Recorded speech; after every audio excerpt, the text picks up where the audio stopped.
ബാലനും വിജയലക്ഷ്മിയും ഞാൻ ഇങ്ങോട്ട് വിളിക്കാമെന്ന് പറഞ്ഞപ്പോൾ തന്നെ രാമകൃഷ്ണൻ സാർ നിങ്ങളുടെ കല്യാണത്തെക്കുറിച്ച് എന്തോ രസകരമായൊരു സംഭവം ഉണ്ടെന്ന് പറഞ്ഞു. അതെന്താണെന്നൊന്ന് കേൾക്കാം.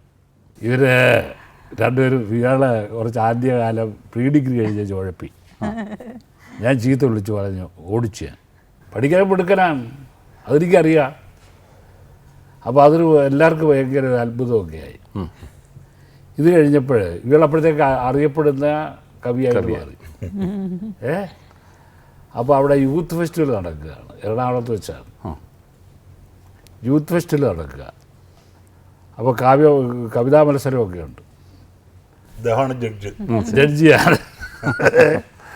വിജയലക്ഷ്മി അത് സെൻറ്റ് തെരേസാസിൽ പഠിക്കുക. ശരി. BSc-ക്ക് ഞാനും പോയി മത്സരിക്കാനാ. ശരി. വിജയലക്ഷ്മി മത്സരിച്ചു. അപ്പം ഞങ്ങൾ വലിയ കൂട്ടുകാരാ. തെരുവുകളും കവിത ഇങ്ങനെ നടക്കുന്ന അവിടെ. അപ്പോൾ ഇയാളിത് കാണിച്ചു. അത് ചുമ്മാ കുസൃതിക്ക് പേര് കൊടുത്തു.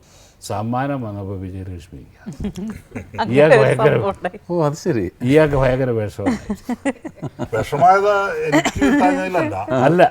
അപ്പോൾ വിജയലക്ഷ്മിക്ക് കഥയ്ക്കും കവിതയ്ക്കും ഫസ്റ്റ് കിട്ടിയപ്പോൾ 10 പോയിന്റ് നേരെ പോയി.